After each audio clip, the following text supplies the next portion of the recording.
Repito la cita bíblica, Hechos capítulo 14, versículos 19 al 23. Dice así la palabra del Señor. Entonces vinieron unos judíos de Antioquía y de Iconio, que persuadieron a la multitud, y habiendo apedreado a Pablo, le arrastraron fuera de la ciudad, pensando que estaba muerto. Pero rodeándole los discípulos, se levantó y entró en la ciudad, y al día siguiente salió con Bernabé para Derbe. Y después de anunciar el evangelio a aquella ciudad y de hacer muchos discípulos, volvieron a Listra, a Iconio y a Antioquía, confirmando los ánimos de los discípulos y exhortándoles a que permaneciesen en la fe, y diciéndoles: es necesario que a través de muchas tribulaciones entremos en el reino de Dios. Y constituyeron ancianos en cada iglesia, y habiendo orado con ayunos, los encomendaron al Señor, en quien habían creído. Oremos. Padre, gracias por tu palabra. Encontramos en ella instrucciones precisas acerca de cómo debemos vivir la vida cristiana, de cómo debe ser la vida normal de una iglesia local, Señor, mientras esperamos tu venida. Te rogamos que abras los corazones, Señor, que abras nuestro entendimiento para recibir con humildad y con una actitud, Señor, de obediencia tu palabra en esta mañana. En tus manos encomendamos este tiempo en el santo y glorioso nombre de tu Hijo Jesucristo, nuestro Salvador, nuestro Redentor. Amén. El proceso bíblico del discipulado. El proceso bíblico del discipulado, hermanos.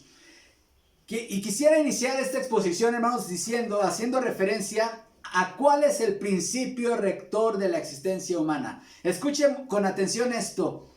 El principio rector de la existencia de los seres humanos, de nosotros como humanos, es vivir para la gloria de Dios. ¿Escuchó esto? Esto es muy importante para entender por qué estamos aquí en la tierra. Nosotros existimos como humanidad para reflejar la gloria de Dios. Ahora, hermanos, esto habla justamente de la existencia humana. El hombre no existe para su propia gloria. El hombre existe para la gloria de Dios.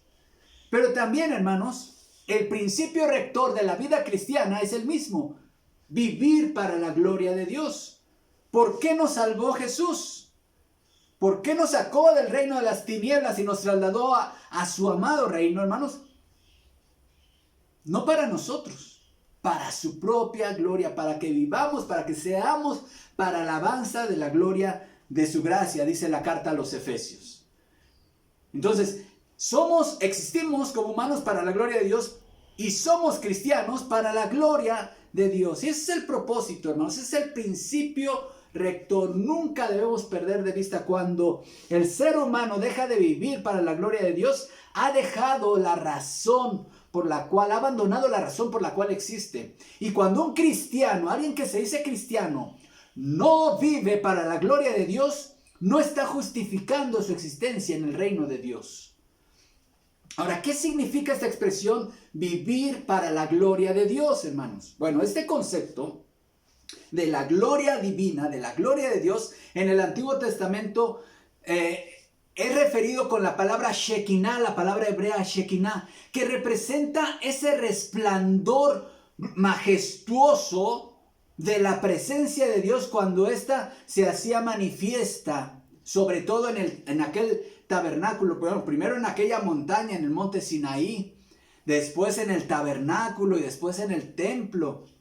Cuando Dios soberanamente dejaba que su presencia, su gloria se hiciera manifiesta, esta Shekinah, que es la palabra hebrea para gloria, era ese resplandor al cual los seres humanos no tenemos acceso, hermanos.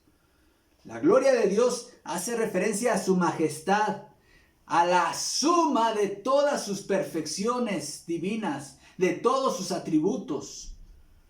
Por lo tanto, mis amados hermanos, cuando decimos que debemos vivir para la gloria de Dios, a lo que nos estamos refiriendo es que el propósito de nuestra vida es ser un reflejo de todo lo que Dios es, de todas sus perfecciones, de todo su amor, de su justicia, de su majestad, de su pureza, de su santidad. Eso es vivir para la gloria de Dios. Cuando decimos, hermanos, por ejemplo, nos oramos en este culto y decimos, Señor, queremos que este culto seas tú glorificado. ¿Qué estamos diciendo, hermanos? Que todo lo que ocurra en este culto refleje justamente lo que Dios es. Y hermanos, esto es algo importante, no solamente cuando nos reunimos en un culto de adoración, sino como lo dice Pablo, si bien pues coméis o bebéis, comen o beben, o hacen cualquier otra cosa, háganlo para la gloria de Dios. Y ese es un principio que te va a ayudar mucho a ti, hermano y hermana, para tomar decisiones en tu vida. Pregúntate, esta actividad que pienso hacer, esta decisión que pienso tomar, ¿de qué manera glorificará a Dios? ¿De qué manera Dios será glorificado en esta actividad? Entonces, pero hay una actividad, hermanos, que Jesús mismo dijo que da gloria a Dios.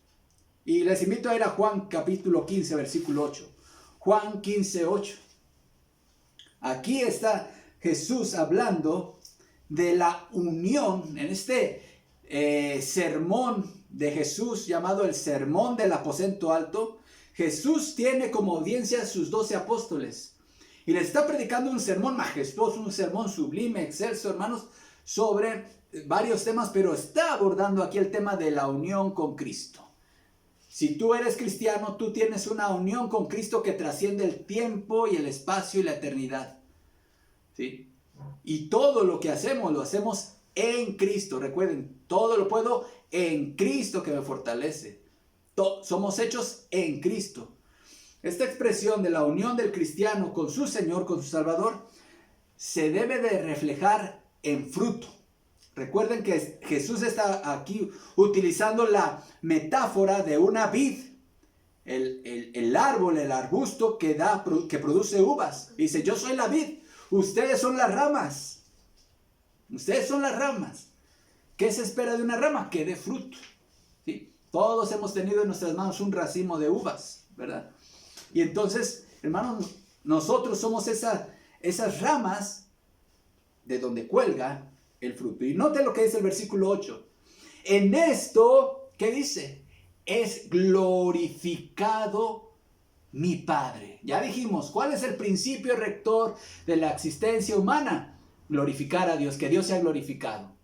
¿Cuál es el principio rector de la vida cristiana? Que Dios sea glorificado. Bueno, ¿qué dice Jesús? En esto es glorificado mi Padre, en que lleven mucho fruto y sean así mis discípulos. Entonces, note esto, hermanos. Jesús está hablando aquí de la gloria de Dios y en qué Dios es glorificado. Dice, en que lleven mucho fruto y sean así mis discípulos. Está hablando del discipulado y uniendo el concepto del discipulado con el dar fruto. Vivir para la gloria de Dios implica que nosotros, que somos las ramas, llevemos fruto para la gloria de Dios. Es decir, si yo soy un discípulo de Cristo, fructifico, mi fruto es otro discípulo de Cristo. Eso es lo que está diciendo Jesús y en eso es glorificado el Padre. Y eso lo entendió perfectamente muy bien la iglesia primitiva. Todo lo que la iglesia primitiva, hermanos, lo que hemos visto en Hechos, en este estudio del libro de los Hechos, si ustedes se dan cuenta, todo lo que hacía la iglesia primitiva estaba encaminado al discipulado, a que hubiera más discípulos de Cristo, a que los discípulos se multiplicaran, hermanos. Pero pocos pasajes en la Escritura, como este que acabamos de leer en Hechos capítulo 14, hermanos, del versículo 19 al 23, nos hablan del discipulado de una forma tan precisa. Por eso este pasaje es muy importante para entender lo que es el discipulado, hermano. Y aquí el discipulado, como ya lo hemos estado viendo en otras lecciones, el discipulado es un proceso. Es un proceso, así lo expresa la Biblia, hermanos. Y estamos llamados nosotros a discipular.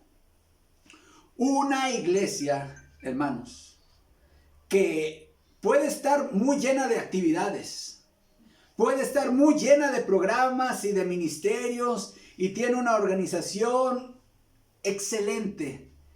Pero si ninguno de esos programas y ninguno de esos ministerios y toda esa organización no está enfocada al discipulado, esa iglesia, hermanos, es una iglesia muerta, aunque esté llena de actividades y una agenda llena de cosas por hacer. Todo lo que una iglesia haga en los diferentes ministerios, hermanos, en enseñanza, en la predicación, incluso en integración, en el ministerio de integración de sociales, hermanos, en adoración, en ministerio infantil, en ministerio juvenil, en el ministerio de adultos mayores, en cualquier ministerio, hermanos, todo debe estar enfocado al discipulado, a reproducirnos en otros cristianos. ¿Por qué? Porque en eso Dios es glorificado. Ahora, ¿cuáles son los elementos involucrados en este proceso de hacer discípulos? Vamos a este pasaje, hermanos. Pero antes de ir al pasaje y ver cuáles son estos tres elementos, hagamos un recordatorio del viaje de Pablo y Bernabé en este primer viaje misionero de Pablo, hermanos. Recordemos, salieron enviados, la iglesia enviadora fue la iglesia de Antioquía de Siria. De ahí les impusieron las manos y de ahí salieron rumbo a la isla de Chipre y ahí ganaron al procónsul para Cristo, Sergio Paulo. De ahí salieron rumbo a la parte continental y, hermanos, empezaron a predicar en la parte portuaria, primeramente en Perge. De ahí pasaron a Antioquía de Pisidia. Y yo estuve checando para trabajar en este sermón, hermanos, la distancia que hay entre cada una de estas ciudades. Muchas de estas ciudades ya no existen con este nombre, pero sí existen asentamientos humanos, más bien poblaciones, hermanos, o ciudades, que ahora ya se llaman de forma muy diferente.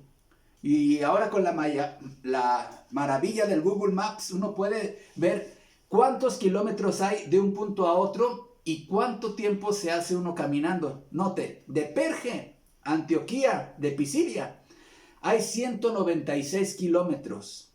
Y esto equivale a un recorrido de 40 horas a pie. Pero, hermanos, esto puede ser un poquito más porque hay montañas. Entonces, el relato bíblico pues es muy corto, muy breve.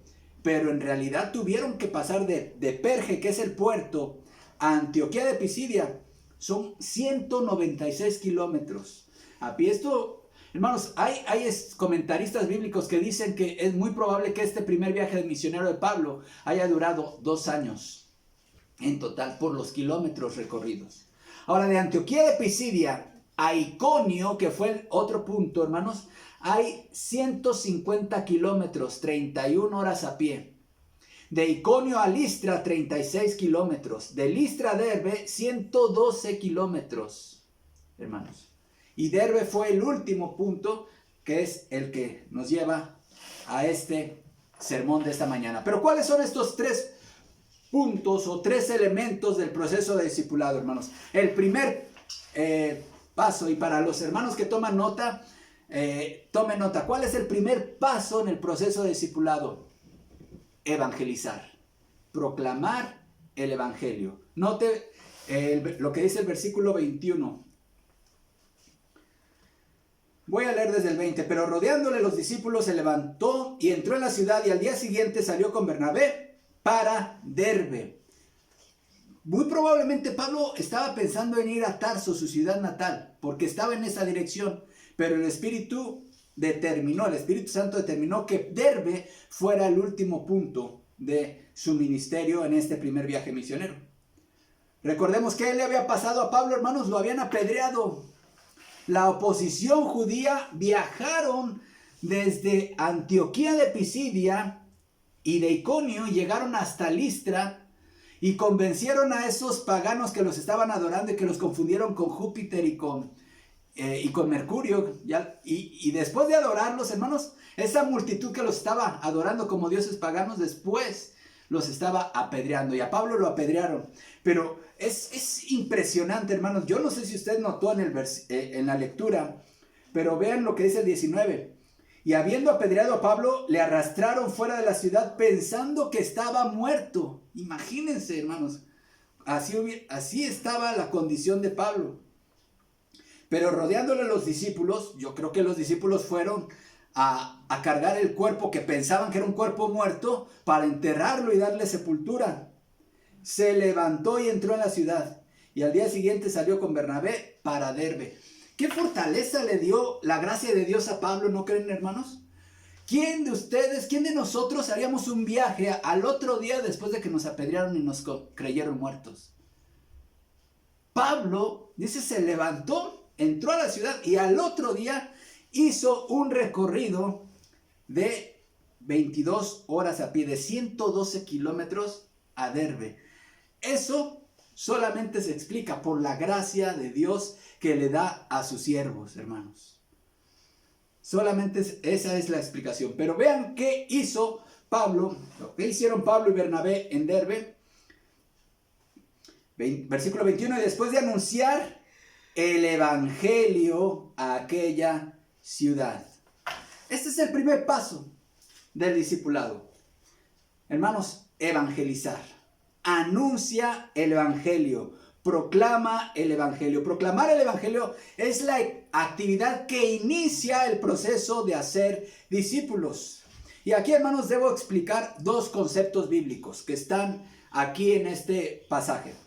El concepto de predicación y el concepto de evangelio. Y es que en la antigüedad, hermanos, los reyes y los emperadores dentro de sus ministros, ¿sí?, tenían lo que se conocían como los heraldos. Los heraldos eran reclutados por los reyes y eran personas que debían tener cualidades de oratoria. Y si no, las tenían que desarrollar. Tenían que tener presencia, tenían que tener un compromiso también con la autoridad, porque ellos iban a llevar el mensaje del rey a todas las provincias de ese reino. Y entonces llegaba el heraldo a una ciudad y él tenía un mensaje que anunciar. Este mensaje tenía un carácter oficial y legal. Por eso se le conoce también como la proclama. Por eso, hermanos, esa es la razón por la cual Dios determinó que el anuncio del evangelio no fuese una declamación, sino una proclamación. Debe tener un carácter de autoridad. Y eso es lo que significa, esa es la esencia de la palabra predicación. Porque estos heraldos, hermanos, no tenían que llegar de una forma impersonal. Ellos tenían la encomienda de utilizar el énfasis, de utilizar su rostro, sus expresiones faciales, sus manos, para decir, esto dice el rey. Esto dice el rey. Y hermanos, la palabra evangelio también se toma de esa actividad heráldica, de los heraldos. Evangelio significa buen mensaje o buenas noticias. Cuando dentro de la familia real había un nacimiento o había una boda, un casamiento, salía el heraldo y entonces anunciaba el evangelio del rey, de ese rey en turno. Y decía, ha nacido el príncipe. ¿Sí? Y tenía que hacerlo con emoción. Eso significa, hermanos, y de ahí se toma justamente lo que ahora en la iglesia conocemos como predicar el evangelio. Jesús tomó eso, hermanos, para hablar de su ministerio personal. Él predicaba su evangelio del reino. Y nosotros, hermanos, como iglesia, predicamos el evangelio de Cristo. Somos heraldos del rey. Y este es el primer paso, el que abre el proceso de discipulado. Así como el heraldo en la antigüedad no tenía permiso para modificar el mensaje, hermanos. No podían ellos quitarle ni añadirle al mensaje que proclamaban. Igual los ministros no tenemos ninguna autorización para modificar el mensaje del evangelio. ¿Qué es el evangelio, hermanos? ¿Qué es este evangelio que predicaban Pablo y Bernabé, que dice aquí que anunciaron en Derbe? Es el mensaje de Jesús, es la historia de Cristo, hermanos. Esta historia que ha sido tan atacada a lo largo de más de 20 siglos. Cristo es el Hijo de Dios, aquel que anunciaron los profetas en el Antiguo Testamento, a los cuales Dios les anunció que enviaría a su Hijo, que enviaría al Redentor. Es ese siervo sufriente que nació de María, una mujer virgen que no había tenido relaciones. Fue concebido por el Espíritu Santo y vivió en medio de una cultura, la cultura judía, un pueblo que estaba oprimido bajo el yugo del Imperio Romano. Él se sometió a la ley divina, aquella ley que él mismo, él era el autor.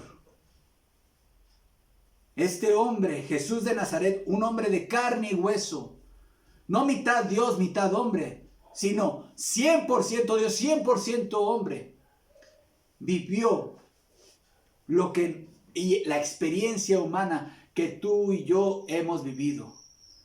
Él conoció la pobreza, él conoció la marginación, él conoció la traición, él conoció el dolor, el cansancio, el abandono. Él conoció muchas cosas que tú y yo padecemos y hemos vivido. Este hombre fue enviado por Dios para cumplir una misión. Y fue morir y resucitar para que Dios se hiciese para sí mismo un pueblo suyo, para su honra y gloria. Para que tú y yo podamos tener el perdón de nuestros pecados. Jesús fue la culminación de todo un sistema ritualista de sacrificios que los judíos habían practicado por siglos. Sacrificios que dice la carta a los hebreos que nunca podían quitar de forma permanente los pecados. El sacrificio de Cristo sí puede quitar tus pecados de forma permanente. Dice la palabra de Dios que Dios estaba en Cristo reconciliando consigo al mundo a través de su muerte. Y una vez que Cristo muere en la cruz, también había sido anunciado que Él volvería a la vida. Y Dios, Padre, le dio la vida y resucitó de los muertos, de los cuales hubo testigos. Testigos que vieron a Jesús resucitado y fueron los que anunciaron el Evangelio, las buenas noticias de su muerte y resurrección a toda aquella comunidad judía. Aquellos que recibieron su mensaje fueron los portadores. Y aquí vemos a dos llevando esta buena noticia a una ciudad llamada Derbe. Ese es el evangelio que estás tú llamado a escuchar. Eso es evangelizar. El evangelio es un mensaje que debe ser creído. El evangelio es un mensaje que también debe ser, no solamente debe ser predicado, no solamente debe ser creído, sino también debe ser vivido. El evangelio, hermanos, es un mensaje que se debe de predicar también. Es un estilo de vida. Toda la vida cristiana debe estar centrada en el evangelio. Toda la vida de iglesia debe estar centrada en el evangelio. Debemos de vivir una cultura centrada en el evangelio. No en el pragmatismo. No en glorificarnos a nosotros mismos, sino en que Dios sea glorificado. Entonces el primer punto que abre el proceso del discipulado, hermanos, es la proclamación del evangelio. Y hermanos, ¿qué estamos haciendo cuando nosotros queremos discipular a alguien? Cuando vamos con un familiar, con un amigo, con un vecino que no conoce a Cristo, pero que sabe que nosotros somos cristianos, nosotros lo que estamos haciendo al predicar el evangelio, escúcheme bien, hermanos, estamos compartiendo el gozo. Estamos llevando el gozo de Cristo a las naciones. Si algo necesita este mundo adolorido, hermanos, es el gozo de la reconciliación con Dios. no el gozo del mundo. De eso ya sabe el mundo mucho, hermanos. El gozo efímero, engañoso del pecado. De eso ya el mundo sabe demasiado. Lo que necesitan es a Cristo y el verdadero gozo. Pero vemos, hermanos, que el discipulado tiene otro aspecto. Y aquí, hermanos, las Y que vemos en el texto son muy importantes. Cuando usted lea su Biblia, ponga mucha atención en estas conjunciones. Vea lo que dice el versículo 21. Y después de anunciar el evangelio en aquella ciudad, hay una I. Y de hacer muchos discípulos. Una cosa es evangelizar y otra cosa es discipular.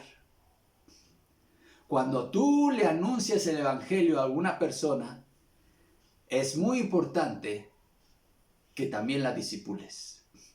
Es decir, tu objetivo no debe ser, hermano y hermana, simplemente presentar las 4 leyes espirituales y obtener una profesión de fe y decir, ¿sabes qué? Nunca dudes de tu salvación. Y ahí nos vemos. No. Pablo y Bernabé no actuaban así. Ellos, además de predicar el evangelio, a aquellos que respondieron con fe a la proclamación, los discipularon. Note aquí, y después de haber anunciado el evangelio en aquella ciudad y de hacer muchos discípulos. Después de hacer, esto nos habla justamente de que hubo un tiempo que dedicaron ellos compartiendo su vida con esos nuevos creyentes, hermanos. Entonces nosotros debemos de tener una visión de más alto alcance con aquellos a quienes les predicamos el evangelio, hermanos. Pues no basta simplemente con una plática de 5 minutos exponiendo algunos puntos, o como decía hace un momento, las leyes espirituales. No estoy en contra de métodos, pero recordemos que eso no basta. El modelo bíblico no solamente es evangelizar, sino discipular al que evangelizamos. ¿A qué se refería Jesús cuando dijo, vayan y hagan discípulos a todas las naciones, hermanos? ¿Qué es esto? ¿Qué significa hacer discípulos? Debemos tener una comprensión muy clara, hermanos, de lo que significa un discípulo en aquella época. Y bueno, en la cultura griega y también en la judía, hermanos, un discípulo, había muchos maestros. Había muchos en la cultura judía, por ejemplo, había muchos rabinos. Y cada rabino tenía su discípulo.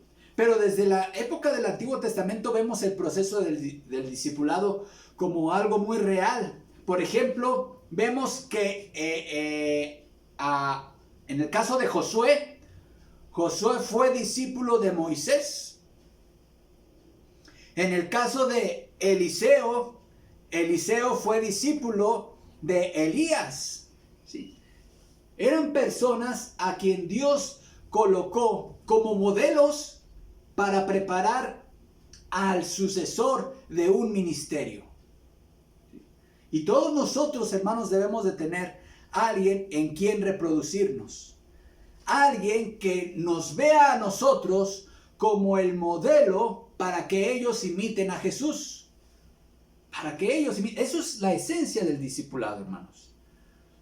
Pablo, por ejemplo, y aquí vemos que de Gamaliel nunca se supo que se haya convertido, pero en su época de fariseo, Pablo, él fue discípulo de Gamaliel, ¿no? Pero aquí cuando Jesús dice, vayan a todas las naciones y hagan discípulos, hermanos, lo que está diciendo justamente son, reproduzcanse en otros. Ustedes son mis discípulos. Ahora vayan y hagan otros discípulos míos que a través de ustedes me vean a mí. Ahora, cuando nosotros vemos Mateo 28, 19, y les invito a que estén ahí un tiempo, vayan, si no están en Mateo 28, 19, vayan en este momento a esta cita. Y notemos, hermanos, cuál es la instrucción que da el Señor. Aquí, hermanos, si vemos detenidamente este versículo, vemos que el mandamiento es uno. hay solo un mandamiento. El mandamiento, de hecho, de la Gran Comisión es hacer discípulos.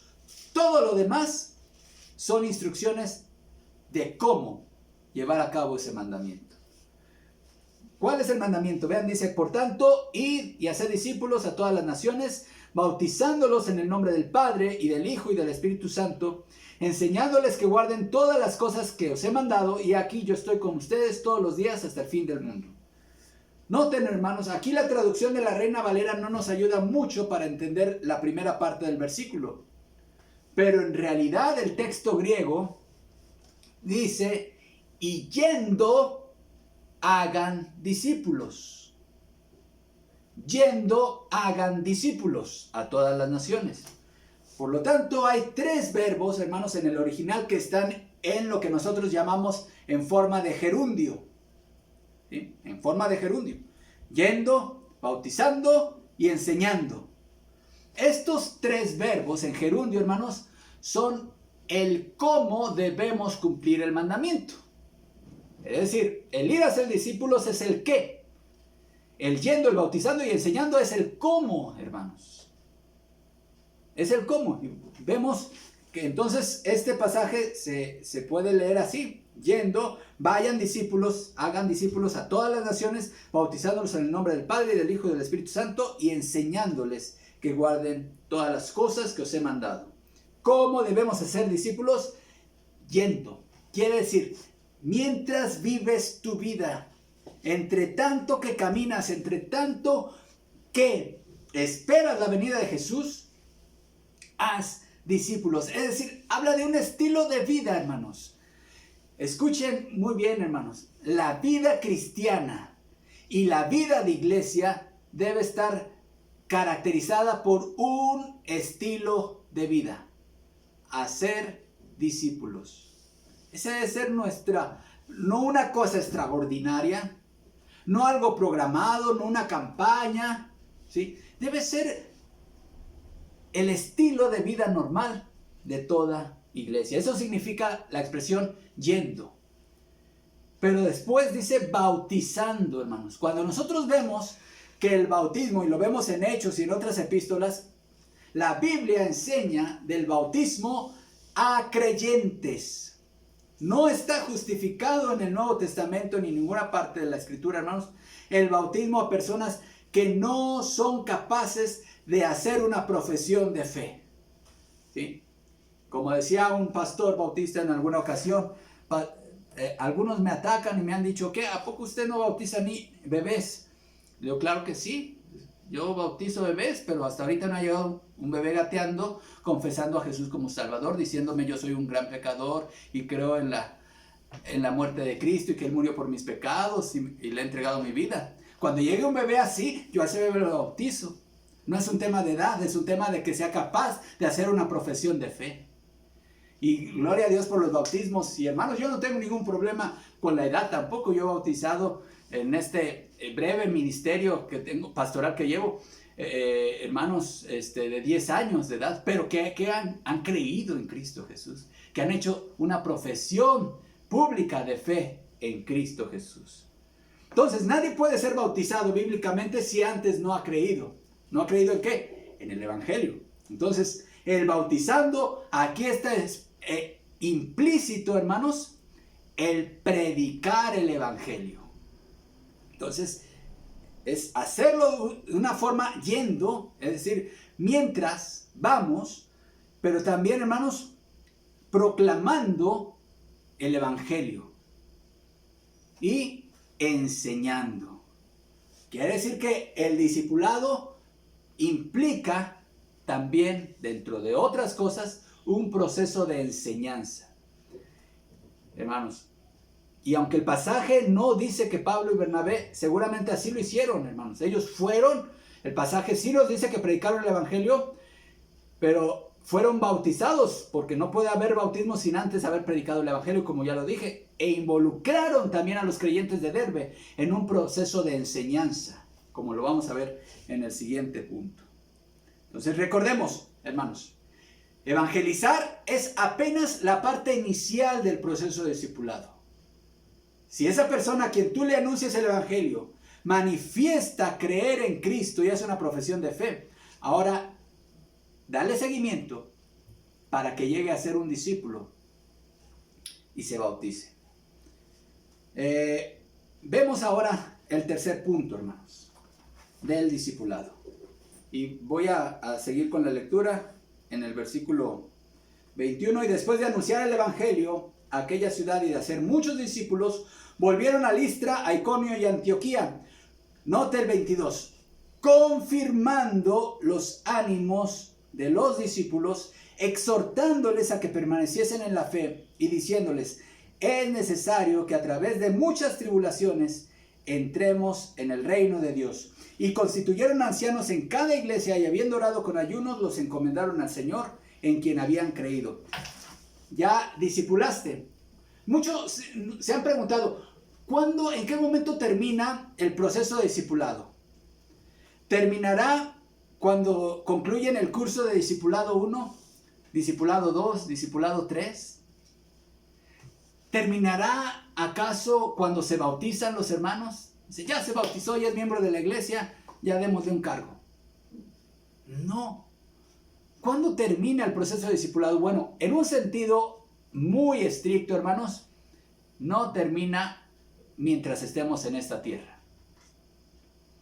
Todos nosotros, no importa los años que llevemos en el cristianismo, seguimos en discipulado.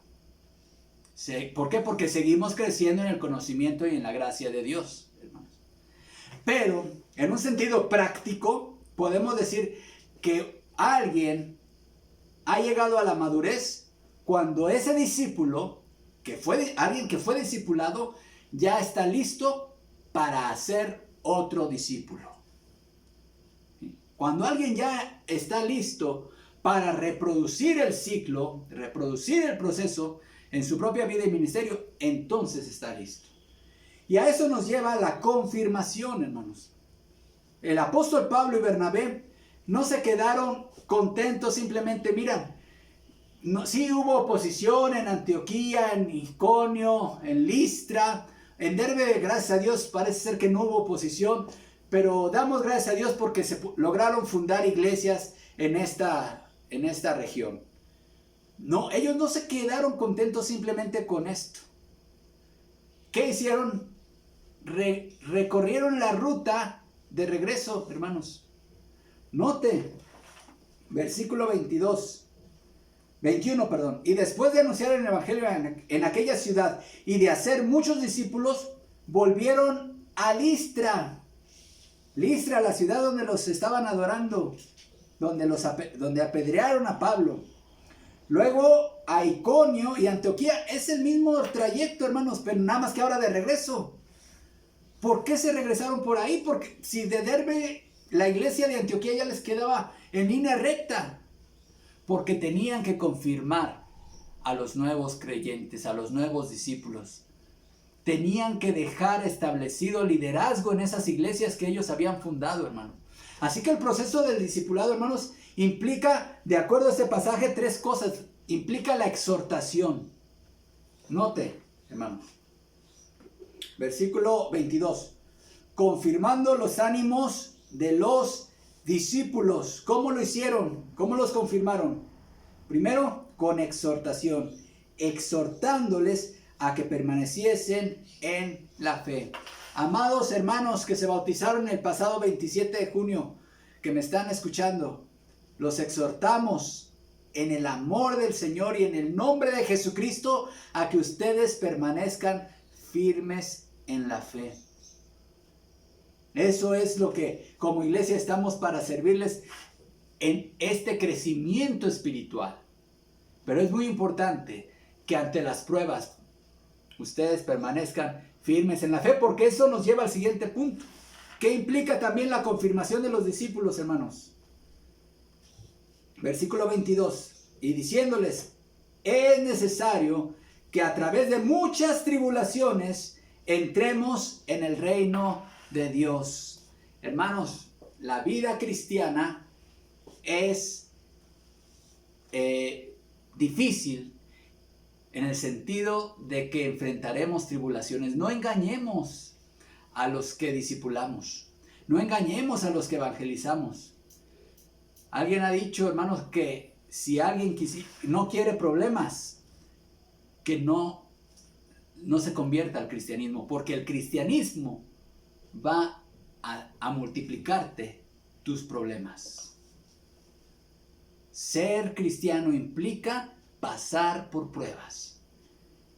Ser cristiano implica que tendrás tribulaciones. Jesús les advirtió a sus discípulos en ese sermón del que hacía referencia en el aposento alto: en el mundo tendrán aflicción. ¿Qué tribulaciones son inherentes al hecho de que seamos cristianos, hermanos? Pues primeramente, incomprensión por parte de tu familia.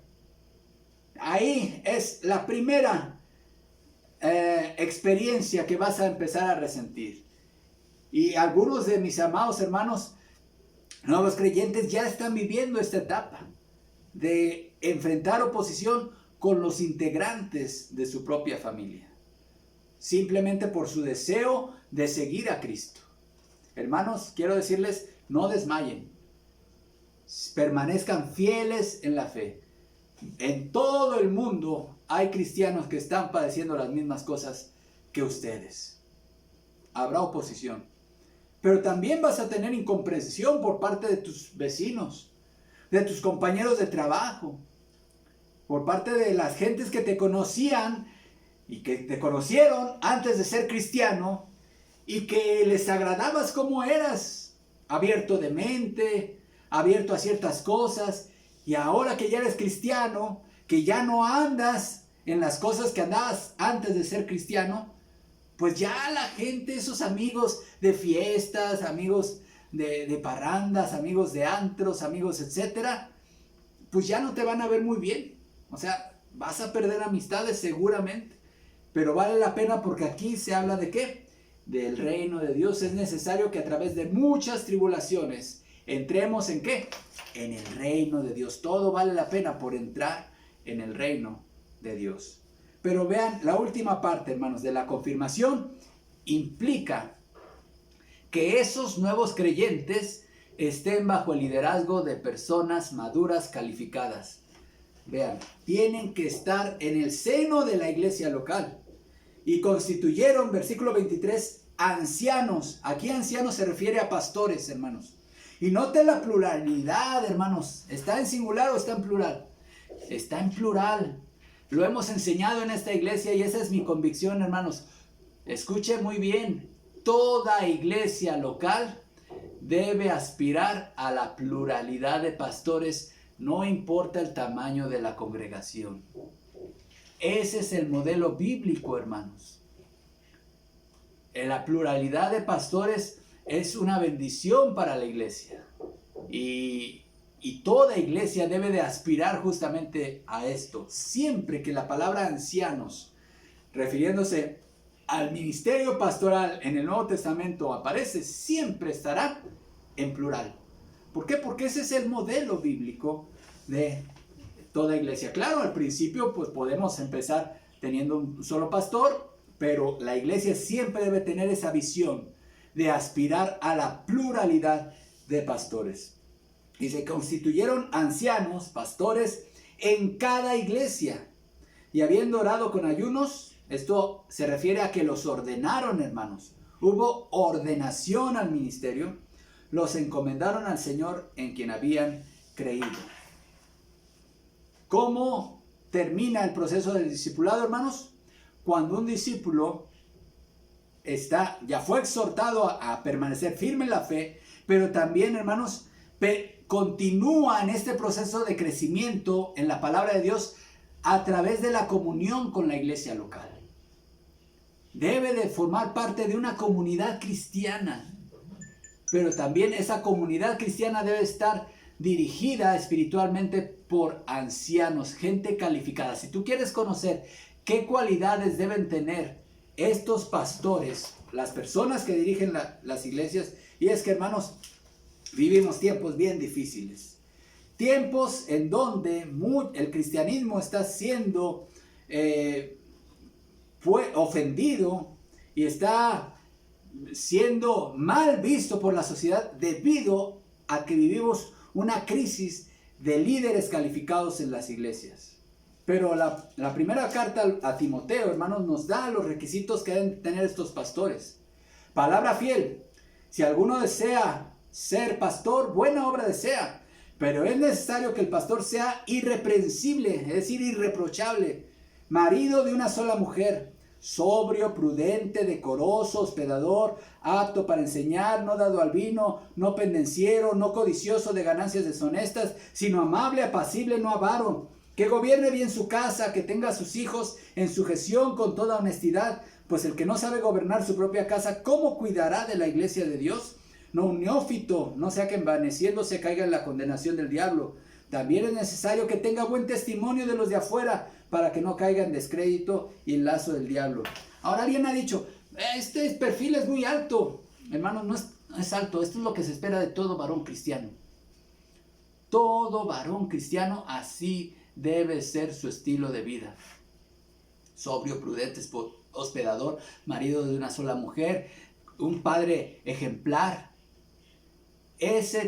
Aquellos varones que en la iglesia se destaquen por estas cualidades son quienes deben de estar al frente de las iglesias. Lamentablemente, como mencionaba hace un momento, hay una crisis de integridad dentro del liderazgo pastoral en las iglesias locales. Y como iglesias debemos de volver al modelo bíblico, no solamente de la pluralidad de pastores, hermanos, sino también de la integridad de quienes nos pastorean, de quienes nos ministran. Gracias a Dios, hermanos, porque el Señor ha puesto en nuestro caso, y doy gracias a Dios por la vida de nuestro pastor Usías Alameda, a quien el Señor ha llamado al ministerio y hemos visto su testimonio, hermanos. Pero algo que podemos decir los pastores es: siempre ténganos en sus oraciones. Oren por nosotros. Lo mejor que puede hacer la iglesia por sus pastores es orar. Y les pedimos que oren por nosotros, por nuestras familias, por que el Señor nos conceda siempre tener su gracia y nos mantenga en integridad. 3 procesos, hermanos, del modelo bíblico del discipulado. Evangeliza, haz discípulos, es decir, sé el modelo a través del cual otros vean a Cristo en ti. Y el tercer paso, confirma la fe de los nuevos creyentes, integrándolos a la iglesia local, poniéndolos bajo el liderazgo espiritual de hombres piadosos calificados para el Señor. Hermanos, el mayor sueño de todo pastor fiel a la palabra es que las iglesias locales donde servimos adopten el discipulado como un estilo de vida, como la vida normal. Que todo lo que hagamos en la iglesia, todo lo que ocurra en la iglesia, esté encaminado a que haya más discípulos de Cristo. Y que el Señor en esto sea glorificado. Oremos. Padre, gracias, Señor, por lo que tú nos has enseñado a través del estudio del libro de los Hechos. Gracias por el ejemplo de Pablo y de Bernabé, que tenían muy claro el llamado, en lo cual nosotros entendemos como la gran comisión: ir y hacer discípulos, Padre. No importa el precio que se tenga que pagar. Ellos sufrieron afrentas, humillaciones, lapidación, amenazas de todo tipo. Pero tú les dices un valor, valentía, gracias, Señor, para no temer a la muerte. Y estas ovejas que tú les diste, esas almas que tú les diste, Señor, que respondieron positivamente a la proclamación del Evangelio, tú les diste un corazón para darles seguimiento a través del proceso de discipulado. Ayúdanos a nosotros a tener este mismo corazón, Padre. Síguenos moviendo, Padre, al evangelismo, a discipular, a extender tu reino, no solamente en esta ciudad, sino en todo el estado, en todo el país, en todo el mundo. Lo rogamos en Cristo Jesús. Amén. Que el Señor les bendiga.